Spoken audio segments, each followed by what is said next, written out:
what's one of your favorite memories from Slim's? It's hard. What I remember most of all is the love that was actually felt. It was just the people. It was just warm. It was, and the music, of course. Now, are you asking about a particular artist? Or that, or a particular patron? Well, I can tell you. Well, of course, Sue Ford. Um, that's hard to say too because I loved everybody. And after a while, it was like family. It was more like family than anything. And certain Fridays, you may see a long lost cousin come through, because you never knew who was coming through. Um, but I would say, I can tell you what artists would draw. I can't say draw to most people because every Friday was packed, but who everybody would get really excited about when they were there. And of course, that was Papa John. He was one. Always Eddie. Always Bootsy. Frank Bay. Frank Bay was another one. Frank Bay was yeah, Frank another Bay one. people would love it when he was there. And I think that may be because it was somewhat of a little change from the jazz to the blues. So it kind of brought the blues lovers in. So, but Papa John, Bootsy, Eddie Green. Those were kind of like our staples. I mean, they were. Tony, did you have any special memory of a certain incident that happened that Look, stands out in your mind? the day Bill Cosby showed up, I had this waitress that didn't want to wait the tables because nobody was going to be there at 3 or 4 o'clock, or what was it, 4 o'clock, right? Swore nobody was going to be there. He told me, he said, man, Bill Cosby might show up. I said, well, we supposed to have Bill come through. There ain't no Bill coming through here. I said, okay. First customer was Bill Cosby. And all he drank was Cokes. And she kept bringing in Cokes and whatnot. And then when he got ready to leave, he sat there with the bar on the table, the bar facing this way. Nobody knew who he was. So Tony Williams said, hey, yeah, we got Bill Cosby in the house. As soon as he said that, Bill gets up and leaves. I'm like, what did he say that for? And that was our night right there. They stayed, but it would have stayed more if Tony hadn't said nothing. And she cried, man, because he left her about like $100 tip or something like that. I'm trying to think. It's just so many special moments and special times.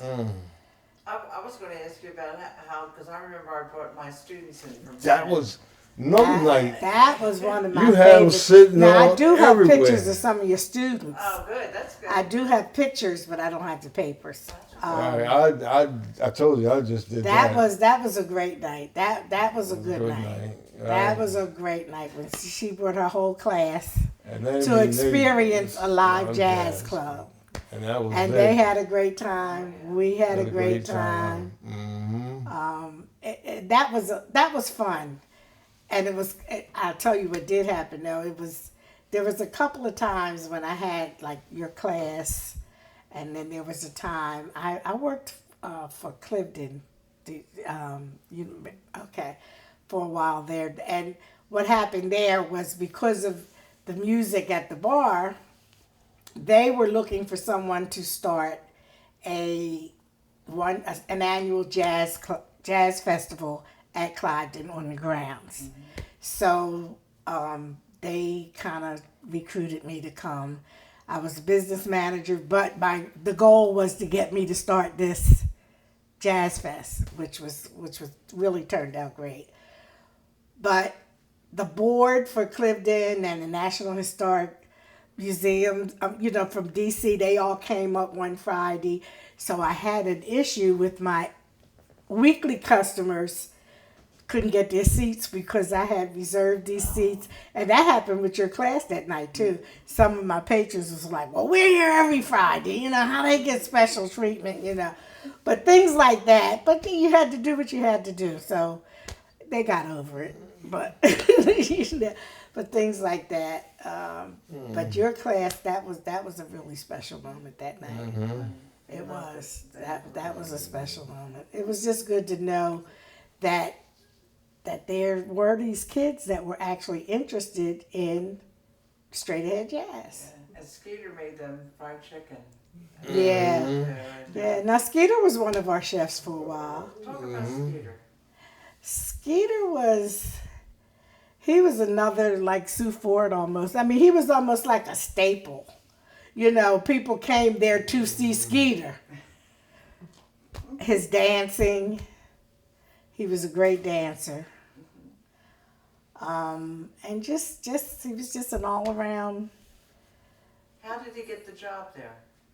Because he was a cook, and we knew we needed one, and he just said, "I'll do it." From down the street at Carter's. Yeah, he used to cook at He used to Carter's. cook at Carter's, and then they had a falling out or something, and didn't work out, and we was like, "Come on, man, come on down here, we got you." Now, why was he called Skeeter? I don't know. And I still don't know his name. All I know is Skeeter. That's all I've ever known. Did you ever know his Tony name? knows. Like I say, it's off. I can't think of it right now, I don't remember. because he was a Carter. He was a what? He was one of the Carters that owned Carter's. Oh, I don't know. Yeah. Yeah, he was. Yeah, it was him and his His brother. last name was Carter. It was Carter. Yeah, he was Carter. one of the Carters. He was. But like I say, his nickname was, everybody called him Skeeter. Yeah, now where that came from, I don't know. But his real name is, I don't know. Yeah, But he was Skeeter Carter. Right. Yeah, Okay. yeah. Oh, man, y'all making me. I'm going back a while. Yeah. This is Now, fun. let me know, what was your best, if you can remember, what was your best night financially in that club on a Friday? I'm just talking about the jazz. Right. Okay. What did it run?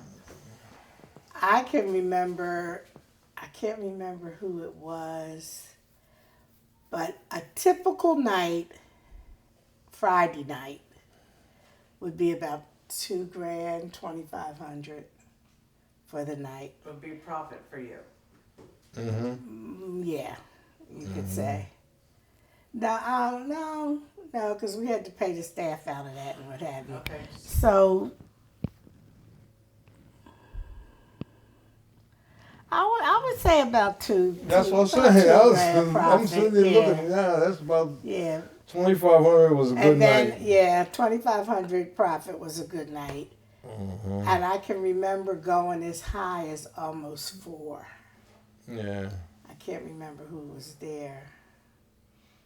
Well, why do you think there are jazz club owners now, today, who are complaining that they can't make any money with jazz? What are they doing wrong? Well, I don't really think that they're doing anything wrong. I just don't think the market for straight ahead jazz is there. Do you know what I'm saying? It's like when we came along, straight ahead jazz was what everybody was listening to. So, but now, those of us who love jazz, so many of us are no longer here. That's ridiculous. And the younger generations Ain't going for it. They don't. You have Support some. it. I mean, if the younger musicians still like straight ahead jazz, but as far as an audience, I just don't. I just think it's because of the generation. We're just not there. And then smooth jazz came along. If that's what you know, I mean. It's really R&B, isn't it? Huh? To me, smooth jazz is like R&B. Yeah, it's not jazz. I mean, you know, it's more. I think academics had something to do with it too. Where to me, live jazz was more emotional. It was more experience. It was more, you know. Freestyle. I mean. But with smooth jazz, it kind of turned to books. I mean, like say when Wynton Marsalis and that kind of crew came through, and the focus was put on the academics of music as opposed to life experience. I think that has a lot to do with it. Plus, It's the just- younger it's crowd just ain't the hanging out as times. much as. But for a club to make it now, you got to go past 9 o'clock, and you know Safety. our people. You know, I mean, you know, that older has a people lot is to not do going with to it. stay We're not past out 9 there. o'clock. That's why it started 4 to 8, so we get to the older people in there, because that was the crowd. They spend better. Mhm. And that was one of the Tip better, reasons the why whole we thing. sold, really, because The times crowd were was changing, the crowd was changing, the neighborhood was changing. Mm-hmm. So it was kind of like we'd rather go out with a good name and a good good memories than for somebody to have to say, well, Slim Cooper's used to be. You know what I mean? Because everything was changing so much, Yeah. and it wasn't changing for the better. So it was kind of like, let's leave while. So, well, that was a sad time. So what made you think, I mean, what were you thinking at the time? What was the, scratch that. What was your thinking when you decided, when you found out, you know, we're gonna sell the place? What was the instigating moment? I think the neighborhood changing. Mm-hmm. Every robberies, you know, because we were on like an avenue with stores and, you know. I remember a night. I think the night that I thought about it when they pizza, robbed the killed pizza the two people in a pizza shop across the directly street. across the street. And I come Yeah. outside, and the guy said, "Look, the bar's open." And remember, he had them gates you pull down. Yeah. I was like, "No, we ain't." Because of the Yeah. street was always, you know, everything just started changing. The Chinese restaurant across the Got street. robbed. The guy come out and he look up the street. He look down the street. He don't see nobody. Yeah. His things come down. And then the store on the corner, they started selling Some 40s. And then that drew a crowd of people, you know, that was right there. That our people, our crowd, then they didn't feel so safe coming because of that was our biggest Right. reason Like I said, was. we could get to And about we didn't 9 want o'clock. we didn't want it to be, we didn't want Slim Coopers to be remembered because of shootings or you know. Excuse me. Thinking of that, you keep on mentioning your father-in-law and your dad. Can you, let's have you talk about your dad, like what kind of, you know, like Man, you had to describe your okay. dad. You know, who was he? He Well, was- he was. They call him a man's man, Yeah. and he was. Anything to do with good, he was about it. If it was helping somebody, like I say, you don't care what you did, but you was going to do something. But as far as helping you, if you knew he was going for good, he would help you. And like I say, he always don't know where he got it from, but he got it. He was like a firm gentleman with the heart of gold. Yes. You know, kind of put it that way. You know, and he was always about kids and the education, and especially those that were less fortunate, but that he saw potential in. Then he was like that man's man, and he was a smooth guy, a great dancer, loved music, dressed, loved his cars. And they had a I saying, mean, you know, Slim Cooper's a working man's friend. As long as you're working, you're Yeah. his friend. Now, he was a Mason too, wasn't Right. Yes. He went all the way through. 33rd degree. 33rd. What Yeah. chapter? Oh. Remember that. Prince Hall 57. That's where he started at. And from there he went to Broad Street. Then from Broad Street on up to however the chain goes. Yeah. But yeah, he got the He was a traveler. He loved traveling. traveling. Mm-hmm. he? He died young. What did he die of? He had a stroke. and just never came out of it. Oh, I think he was 65. He was fairly young. I'll say 68. Mom was 65. Okay. Yeah. So your mom, she did all this travel. What did she think? Yeah, she did. Well, like I said, I got plenty of pictures. He went to every Super Bowl there was. Yeah, he never missed a Super Never, Bowl. and all I got was a hat. That's a good picture of him up there. Right, at the Super Bowl. The one over in the corner up there. Every Super Bowl there was, he went there. And like I say, that's when, like them projects, you take care of this and then all this. And yeah, when I get back, I'll give you a hat. Did you ever have arguments about the club? Oh yeah, God. Like what kind But never there, though. It was always on the ride home. Yeah. Oh, you talking about me and her? Yeah. Me, her, and me and my dad was one of them. Tell me. He, like I said, the jazz started at 4 o'clock. I coming off work from P&B. I come around the corner. I see, like we had air conditioning, central air, so you could see the water, what they call it, whatever. And he could tell just how long that air conditioning been on. And it'd be all the way out to Stanton Avenue. And then come in there and they don't see nobody in the bar. And I'm like, he's gonna go off. I don't mind nobody being, but you don't have to need air conditioning for. I said, well, the people say whatever, and she would catch it, cause they would call her, cause they know not to call him. So they call her and they'd be like, okay, we had the air on for you at 4 o'clock. Okay, we had this, and yeah, that was crazy. Like I said, that was some of the things we had to go through, make special arrangements. So what did you guys argue about? Oh We man. usually argued about staff, whereas he would always say that I was corporate. Corporate. You know, like I would do things corporate. You know, like I would, You like can't- he might be upset with somebody, with one of the barmaids or tenders or whatever, and he would snap at them. You know, like right there on the spot. And I used to say, you don't do it like that. Take them downstairs and talk.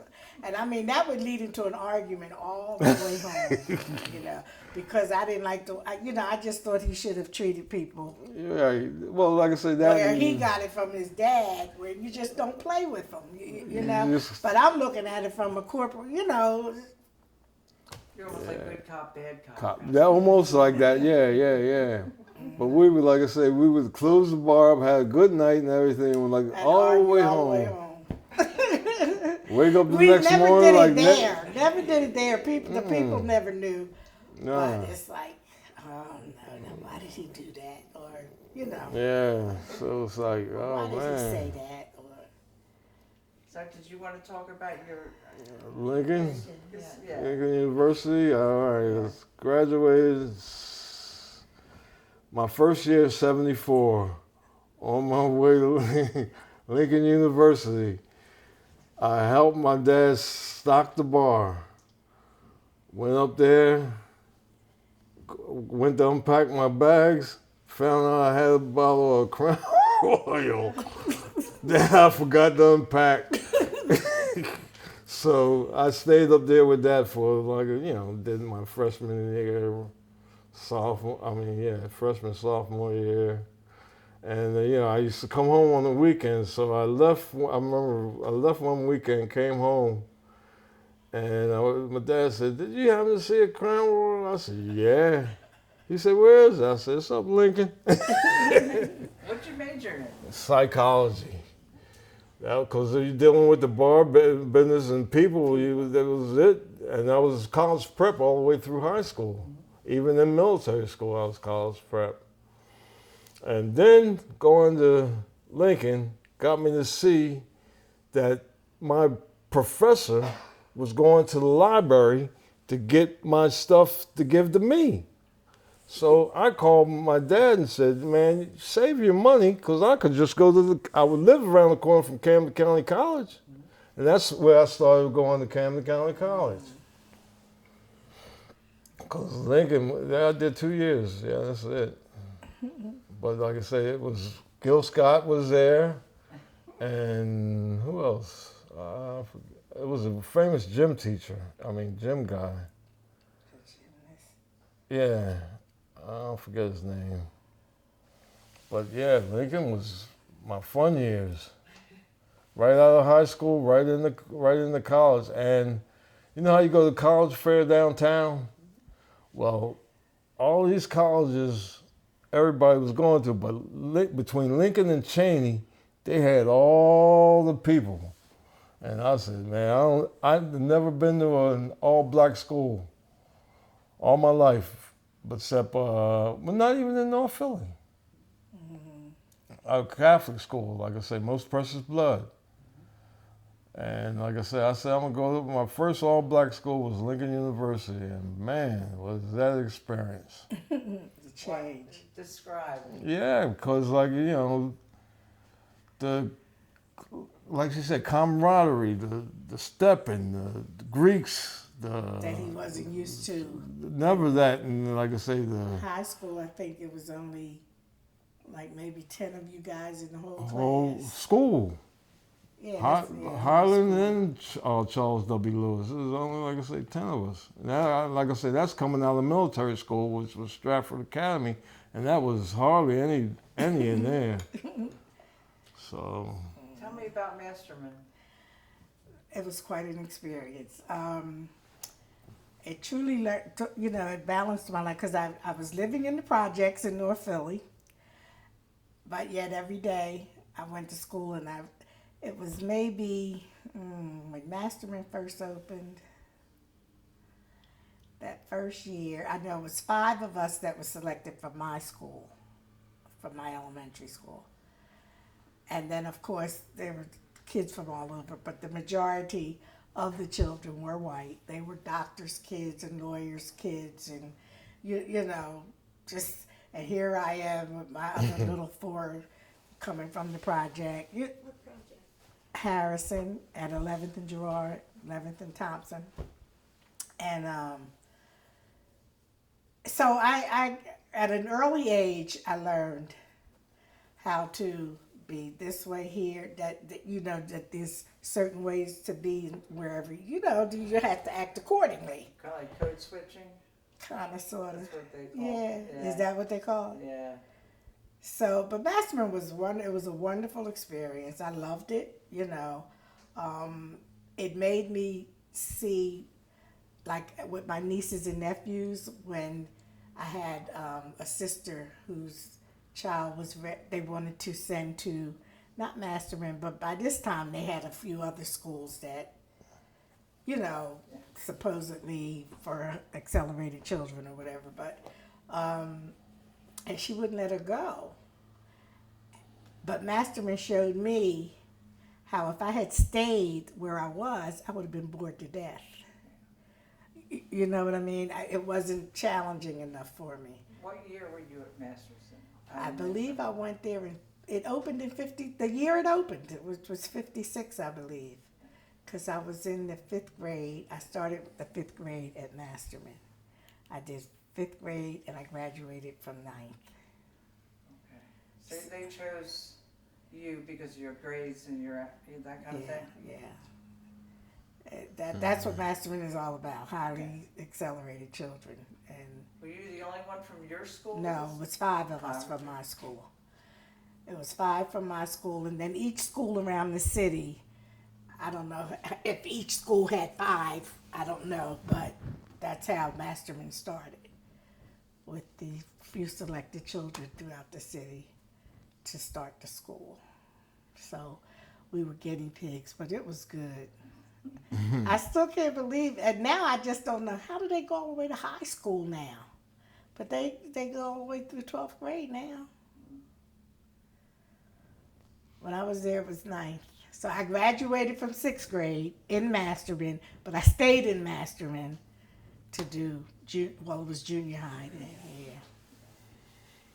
But Masterman it was quite an experience. It was a learning experience. It was a balancing experience, you know.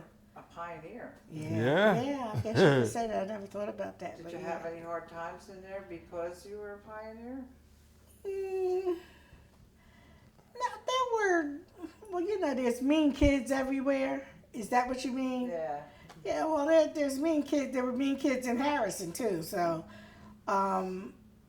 it gave me an opportunity, though, to see how others, you know, that life wasn't just for me in the projects. You know what I mean? It definitely opened up where I saw life. I mean, you know, which was good. It gave me the desire to travel and to know more, and you know, and then when I came home, I knew how to be there too. Well, my last question, you might have one after this, Diane, but now what do you see as your legacy about Slim Cooper, since and this is for the jazz community? So, what do you see as your legacy? What would you like to say to the jazz researchers and fans and musicians who will be looking at this interview, maybe 80 years hence when we're all pushing up daisies? You know, what would you like to say to them? Those were the wonderful years. I'm telling you, like I said, it was a different time. The people you meet, the musicians, and everything was. For me, the legacy was basically, it showed how the love of something, which in this case was jazz, music, could bring so many people together, regardless of who you were, where you stood in life, you know, ethnicity, anything. When it came to music, everybody was on the same, you know, it was just the love Of music. of the music. And the fact that, you know, with Slim Cooper, as far as Slim Cooper's, it was a place for people to meet. That, again, it was that common bond of music and the love of music that made us all love each other. Like, it was a great gift. If Cheers was do jazz, it was like Cheers, where everybody knew your name and everybody knew who everybody and was. That's how Slim Cooper's and that's how Slim's was. You know what I mean? Everybody knew everybody. Everybody, yeah. And I have people come and go all over and say, man, my wife said she came up to your club, and once she said she was in your club, I have no worries about it because I know you was going to look out for her. That was many, many times people would say, and even women would come in and they would just say, this is the only place my husband let me come by myself, you know. Right.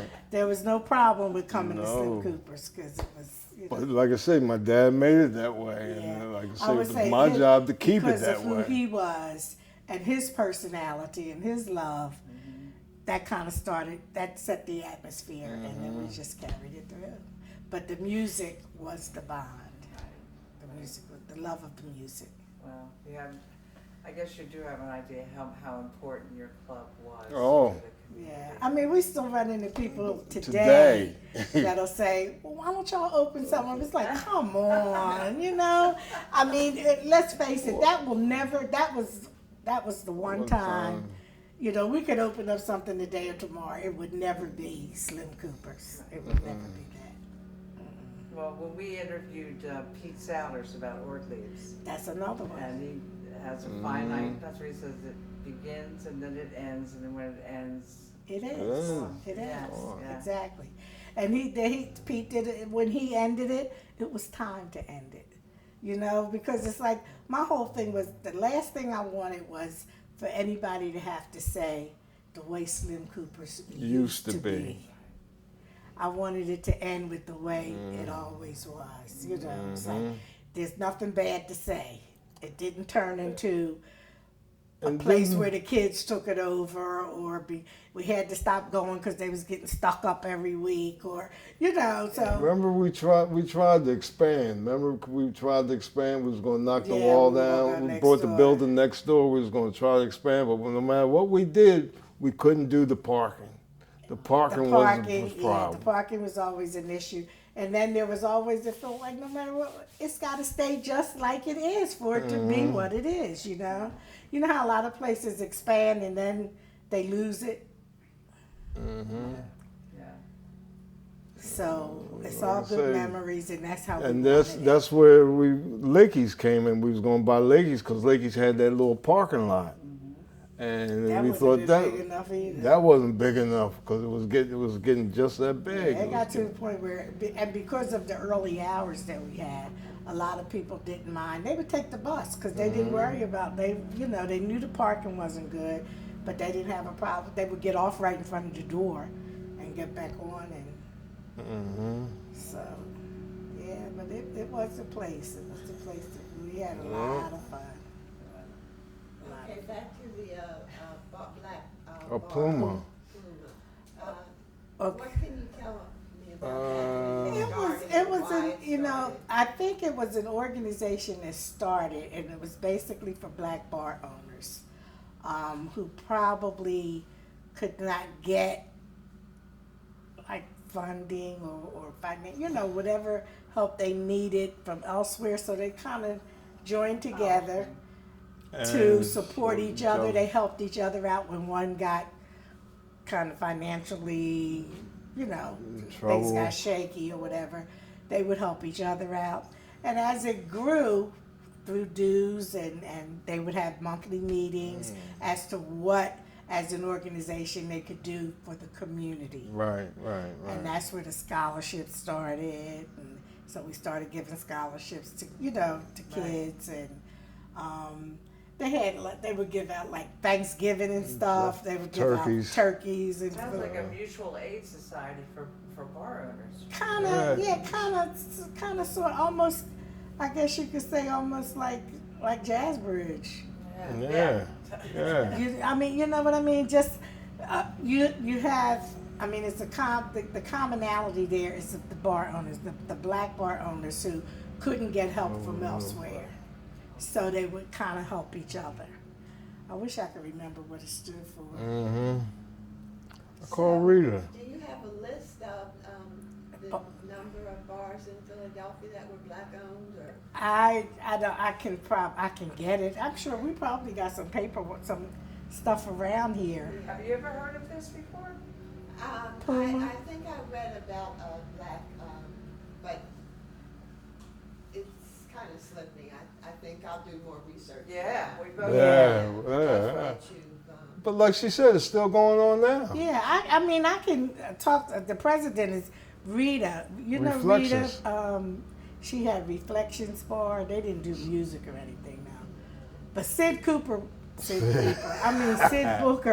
was the president for many, many years. And Prince Gilliard.